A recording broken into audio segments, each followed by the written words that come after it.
Muy buenos días a todos, sean bienvenidos a este pequeño video. El día de ahora tendremos la oportunidad de hablar del tratamiento periodontal en pacientes con enfermedades cardíacas. A lo largo de este video nos vamos a estar dando cuenta de la enorme importancia que tiene la salud periodontal para los pacientes que poseen algún tipo de enfermedad cardíaca y de esta manera poder establecer las diferentes precauciones y el tratamiento periodontal que se debe llevar a cabo en pacientes que presentan este cuadro. Los integrantes del grupo son los que se encuentran en pantalla y esperamos que este video sea de su agrado. A modo de introducción, es importante recordar que las enfermedades periodontales son patologías crónicas de alta prevalencia en la población, afectando principalmente a los adultos mayores de 40 años. Sin embargo, si tenemos en cuenta las gingivitis, la prevalencia de ambas patologías aumenta en un 80%. Múltiples estudios sugieren un incremento del riesgo de presentar enfermedades cardiovasculares en sujetos con periodontitis, es decir, están relacionadas una con la otra. Las enfermedades cardiovasculares generan un tercio de las muertes en el mundo. La aterosclerosis es un componente principal de las enfermedades cardiovasculares. Es importante también tener en cuenta que las aterosclerosis, las arterias se obstruyen o disminuyen su calibre, impidiendo el flujo normal de la sangre, es decir, se produce la éstasis de la sangre, por la formación de lesiones fibrosas o ateromas. Algo interesante es que recientes hallazgos permiten proponer que las periodontitis no tratadas y quizás las gingivitis crónicas pueden generar efectos sistémicos y de esta manera promover la aterogénesis por dos vías principales, la vía directa y la vía indirecta. En cuanto a la vía directa, se representa por bacterias periodontopatógenas que invaden las células endoteliales y estimulan la producción de mediadores proinflamatorios que favorecen el desarrollo de la aterosclerosis.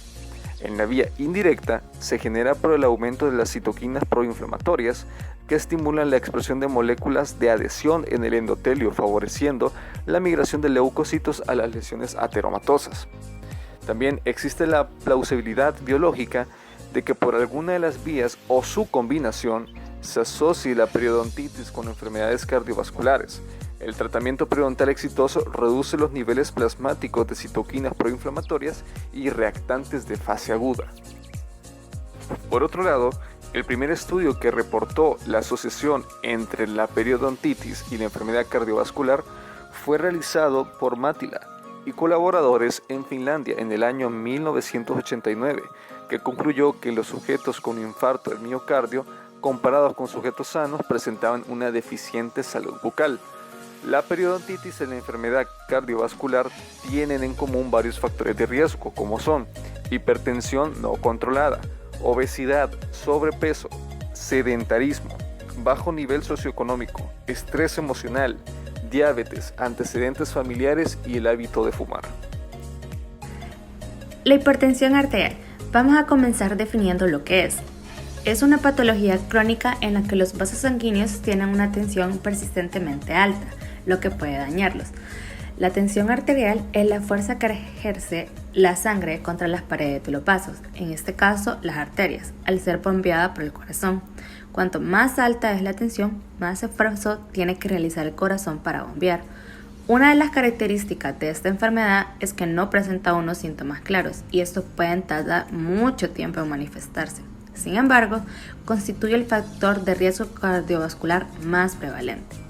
Las primeras consecuencias de la hipertensión las sufren las arterias, que se endurecen a medida que soportan la presión arterial alta de forma continua. Se hacen más gruesas y pueden verse dificultado el paso de sangre a través de ellas. Este daño en las paredes de los vasos sanguíneos favorece que depositen colesterol y triglicéridos en ellas. Por eso, lo que hace que la hipertensión sea uno de los riesgos muy importantes para el desarrollo de la arteriosclerosis. Como bien lo dije anteriormente, es uno de los factores de riesgo de mayor relevancia. Es el padecimiento cardiovascular que se caracteriza por presentar presión arterial mayor a 140-90 milímetros de mercurio. Este problema afecta a gran parte de la población. Se deben tener presente algunas consideraciones durante el manejo odontológico de este tipo de pacientes. Número 1. Se debe tomar la presión arterial antes del tratamiento. Si se detecta muy elevada, se deberá posponer el tratamiento. Los tratamientos de urgencia deben de realizarse con precaución y siempre y cuando se consulte al médico tratante. Se debe utilizar anestésicos sin vasoconstrictor. También es importante evitar cambios bruscos de posición durante el tratamiento y se debe prescribir ansiolíticos antes del tratamiento.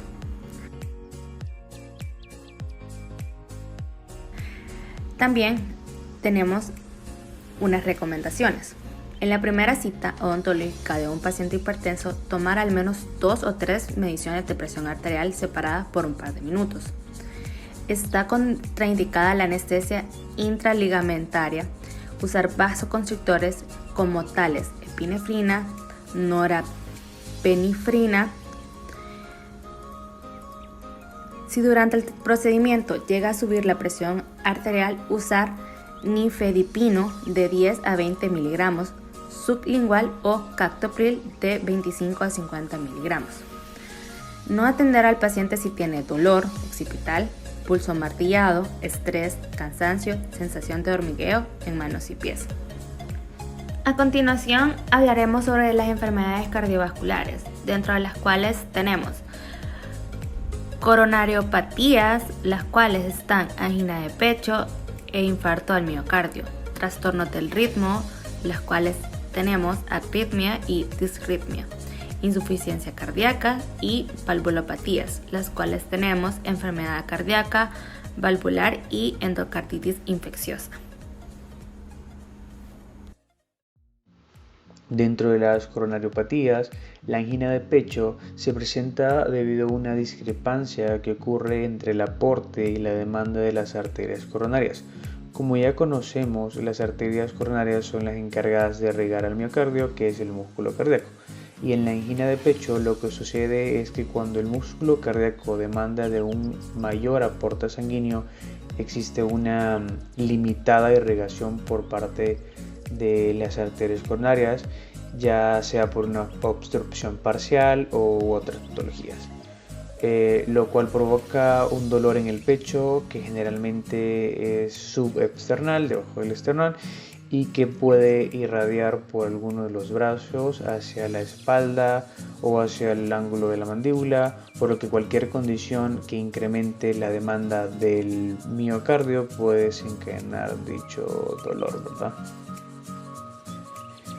La clasificación de la Sociedad Cardiovascular Canadiense de la angina de pecho es la clasificación más comúnmente utilizada para medir la severidad de la angina, de la cual está distribuida en 4 clases, en función de la limitación que ésta supone en la actividad cotidiana del paciente. Tenemos que en la clase 1, la angina causada solo por ejercicio extenuante o prolongado, las actividades cotidianas no la provocan. En la clase 2, el dolor anginoso aparece al hacer ejercicio moderado, como subir más de un piso con limitación ligera de actividad física. En la clase 3, una limitación importante de la actividad física, el dolor aparece ante ejercicio leve y incapacidad de subir piso a ritmo normal. Y en la clase 4, la más severa, incapacidad para llevar a cabo ejercicio alguno. El dolor aparece ante cualquier actividad física y también en reposo. Dentro de las recomendaciones es importante en la primera cita conocer el diagnóstico médico exacto del paciente, así como el tipo y número de medicamentos que recibe diariamente, de manera profiláctica para sus situaciones de emergencia, así como preguntar sobre la frecuencia del ataque anginoso, la fecha del último evento doloroso, cambios de la frecuencia de ataques, la forma que se tiene el alivio, y el dolor se ha presentado en reposo o en sueño. Se recomienda que todo el personal odontólogo se certifique en entrenamiento de reanimación cardiopulmonar y que el consultorio dental cuente con equipo de resucitación de urgencia. Es importante contar con el conocimiento y el equipo necesario si se nos presenta una emergencia de este tipo en el sillón dental, ¿verdad? Es importante que los pacientes con antecedentes de angina de pecho tengan a la mano el fármaco antianginioso que se emplea actualmente sobre una base de nitroglicerina durante el tratamiento dental, y el consultorio debe haber cápsulas antianginiosas para uso sublingual. Así, de esta manera, tanto el paciente como en el consultorio dental deben contar con un medicamento antianginoso para prevenir una emergencia. En caso de que el paciente sufra algún cuadro anginoso, lo primero que se debe de realizar es suspender el tratamiento dental. Después colocaremos al paciente en posición supina. Posteriormente a eso, administraremos un vasodilatador coronario de acción rápida. Después tomaremos signos vitales. Administraremos oxígeno en caso de que haya en el consultorio y administraremos una segunda dosis de vasodilatador coronario. Esto se realiza si en 5 minutos no se obtuvo ninguna respuesta. Y si en 10 minutos no se obtiene ninguna respuesta, entonces está la necesidad de administrar una tercera dosis de vasodilatador coronario de acción rápida. Siguiendo con las coronariopatías, vamos a hablar sobre el infarto al miocardio. Siguiendo con las coronariopatías, vamos a hablar sobre el infarto al miocardio. Sabemos que las arterias coronarias llevan sangre y oxígeno al corazón. Si el flujo sanguíneo se bloquea, el corazón sufre por la falta de oxígeno y las células cardíacas mueren. A eso se le conoce infarto al miocardio. Diciendo esto, sabemos que el infarto al miocardio es una patología que se caracteriza por la muerte de una porción del músculo cardíaco, que se produce cuando se obstruye completamente una arteria coronaria. Esta enfermedad se da en personas mayores a 40 años y es más frecuente en hombres que en mujeres, y generalmente ocurre en el ventrículo izquierdo. El dolor asociado al infarto suele ser grave y dura más de 15 minutos, pero muestra las mismas características que la angina de pecho. Si hay infarto, el dolor no se alivia al administrar vasodilatadores o al abandonar la actividad. Ni el dolor breve ni el prolongado provocado por la isquemia miocárdica se agravan al respirar hondo. Las evidencias de diferentes estudios muestran que una fracción de individuos que han sufrido infarto al miocardio presenta una prevalencia mayor de anticuerpos bacterianos, lo que indica la presencia de una infección preexistente. Los pacientes que han sufrido un infarto cardíaco en un lapso de 6 meses están en riesgo de presentar otro infarto, por lo que los procedimientos dentales deben posponerse hasta después de 6 meses de ocurrido el evento. Protocolo clínico odontológico en pacientes con angina de pecho estable o antecedentes de infarto de miocardio hace 6 meses o más. Se deben hacer consultas cortas a lo largo del día. Estas no deben ser muy temprano ni muy tarde. Se deben de tomar signos vitales antes del tratamiento y colocar el sillón en posición de semisupino. También recomendar al paciente traer la dosis de nitroglicerina en caso fuera necesario. Para reducir el estrés y ansiedad, se recomienda dar de 5 a 10 miligramos de diazepam la noche anterior y de 5 a 10 miligramos una hora antes de la consulta. También se puede hacer sedación mediante inhalación de óxido nitroso durante el procedimiento u oxígeno a bajo flujo. Plantear la premedicación con nitroglicerina en caso se note que el tratamiento dental precipite la angina. También mantener un buen control del dolor, hacer uso de anestésicos locales con vasoconstrictor y evitar los fármacos anticolinérgicos debido a una posible taquicardia. Si el paciente presenta fatiga o cambios en el ritmo o frecuencia del pulso, se debe de detener y postergar la cita. Los pacientes que toman una dosis diaria de ácido acetilsalicílico pueden sangrar más, pero clínicamente esto no es importante. Para evitar esto, se pueden utilizar antiagregantes más potentes que el ácido acetilsalicílico, como ticagrelor o prasugrel. Si el paciente ingiere warfarina sódica como anticoagulante, el tiempo de protombina debería ser menor a 2 veces el normal. Cociente normalizado internacional de tiempo de protombina, menor a 3.0. Lo recomendable es que se realice con un tiempo de protombina entre 1,5 y 2. Protocolo clínico odontológico en pacientes con angina de pecho clase 3 y 4 o infarto de miocardio reciente, hace menos de 6 meses. Para el tratamiento de emergencia se debe tratar al paciente en un entorno hospitalario, realizando una consulta al médico para el pretratamiento domiciliario, que puede ser benzodiazepina, 10 mg de oxazepam o de 5 a 10 mg de diazepam la noche anterior y 1 hora antes de la consulta. El pretratamiento a la consulta debe de constar de monitorización periódica o continua de los signos vitales, colocación y mantenimiento de una vía intravenosa y nitroglicerina sublingual profiláctica antes del procedimiento. Intraoperatoriamente se debe emplear sedación por inhalación de óxido nitroso, emplear un pulsioxímetro para controlar la saturación del oxígeno, emplear una benzodiazepina intravenosa como midazolam, nitroglicerina sublingual suplementaria según sea necesario y asegurar un excelente control del dolor con anestesia local, donde probablemente es mejor evitar los vasoconstrictores.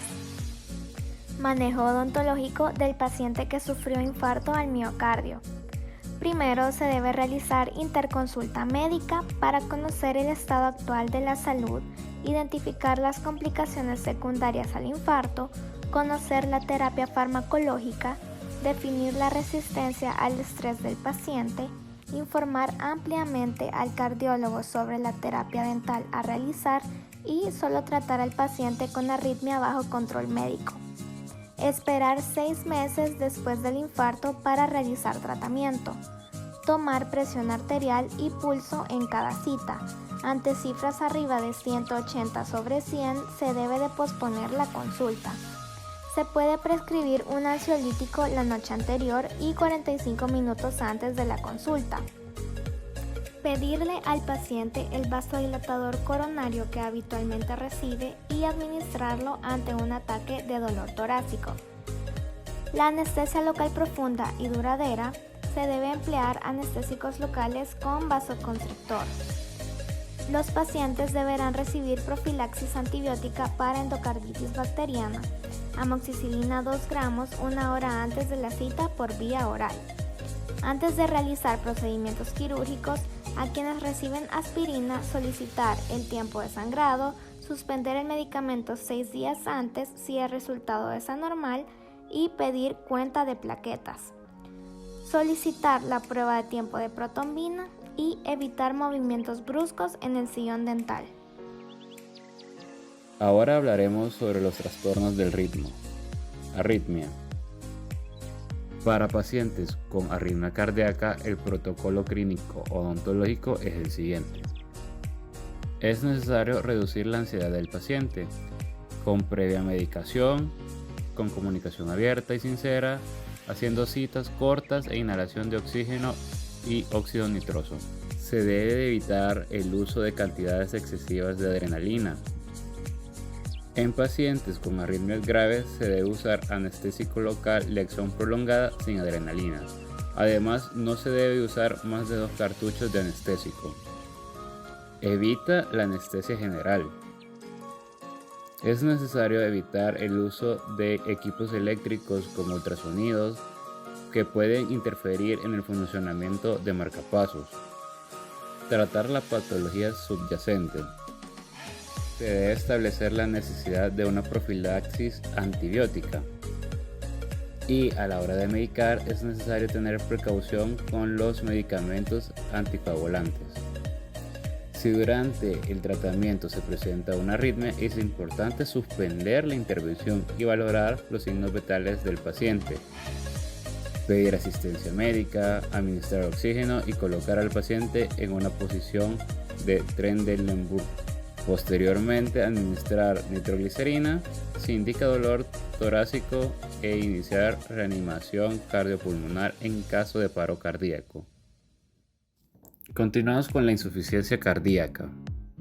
Esta se define como la situación en la que el corazón es incapaz de suplir la demanda metabólica del organismo, o lo puede realizar, pero a base de aumentar las presiones del llenado, cuyo resultado final es la insuficiencia del bombeo de sangre con disminución del gasto cardíaco. Los pacientes que presenten esta enfermedad pero están controlados pueden recibir cualquier tratamiento dental, siempre y cuando no esté contraindicado. Cuando a nuestro consultorio llega un paciente que no está debidamente tratado, es necesario no realizarle el tratamiento dental y remitirlo al médico inmediatamente. Luego, cuando ya esté estabilizado, se puede realizar un procedimiento odontológico. Hay un protocolo clínico en odontología que es recomendado seguir en pacientes con insuficiencia cardíaca. En primer lugar, es importante saber un estudio general del paciente.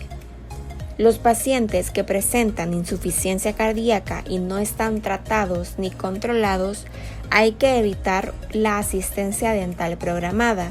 En cambio, los pacientes que presentan insuficiencia cardíaca y estos están controlados bajo un tratamiento médico, pues hay que comprobar su situación con el médico que los está tratando en ese momento.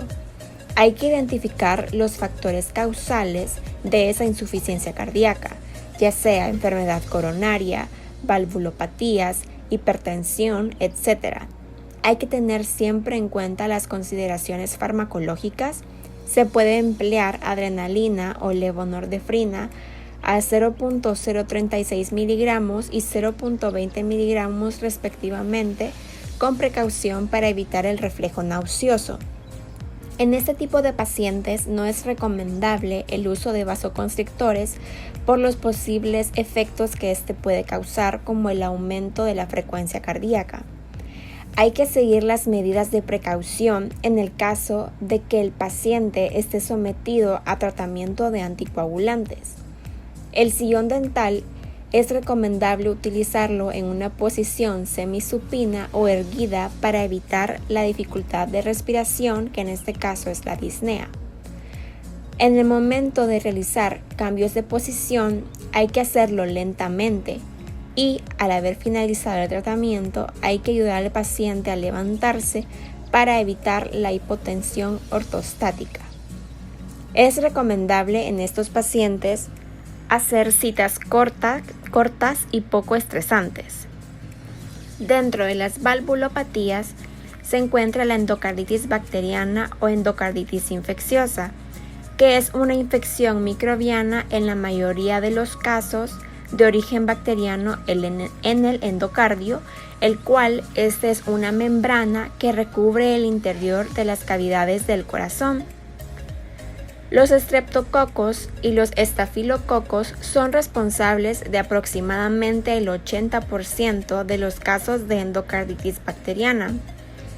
Esta endocarditis se produce cuando las bacterias entran en el torrente circulatorio y se adhieren a las zonas dañadas del corazón e infectan entonces el endocardio dañado o el tejido endotelial localizado cerca de los cortocircuitos de gran flujo entre los canales arteriales y venosos.